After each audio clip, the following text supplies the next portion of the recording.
इमाम आज़म अबू हनीफा रहमतुल्लाह अलैह का शुमार उन अजीम फुक़हा व मुहद्दिसीन में होता है जिन्होंने अपनी इल्मी बसीरत और अक्ली दलाइल से दीन इस्लाम की सही तशरीह की।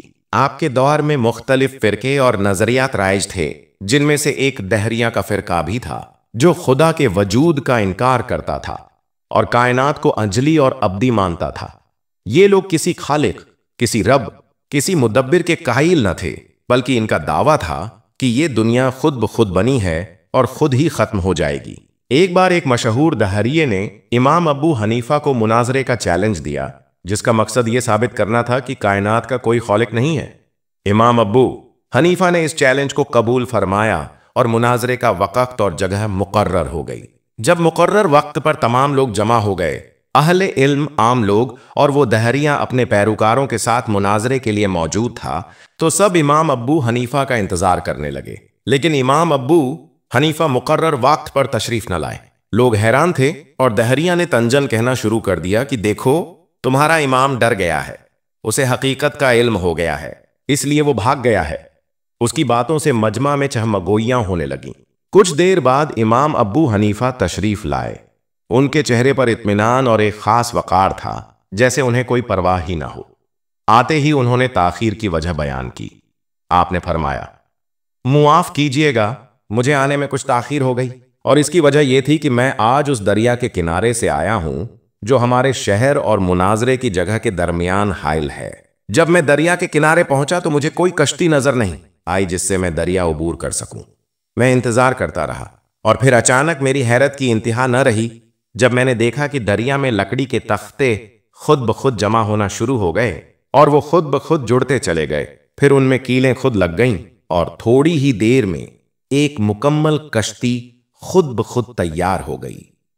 फिर वो कश्ती खुद ब खुद किनारे पर आ लगी। मैं उस पर सवार हो गया और वो खुद ब खुद मुझे दरिया पार करवा गई। इसमें कोई मल्लाह नहीं था, कोई उसे चलाने वाला नहीं था, सब कुछ खुद ब खुद होता रहा। इसी वजह से मुझे ताखीर हो गई। ये सुनकर दहरिया और उसके पैरोकार हंसने लगे। दहरिये ने बड़े तमस्खुर से कहा, इमाम साहब, ये आप क्या बेहुदा बात कर रहे हैं?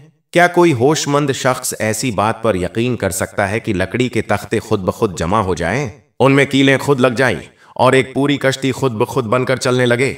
ये तो सरासर दीवानगी है। इमाम अबू हनीफा रहमतुल्लाह अलैह ने सुकून से फरमाया, बस यही तो मेरा दलील था।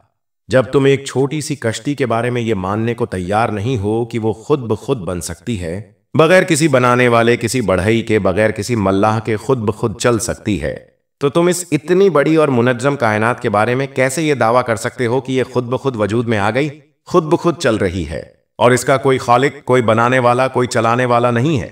ये सूरज, चांद, सितारे, ये जमीन, ये आसमान, ये नबातात, ये हैवानात, इंसान, ये सब कुछ खुद ब खुद कैसे वजूद में आ गया?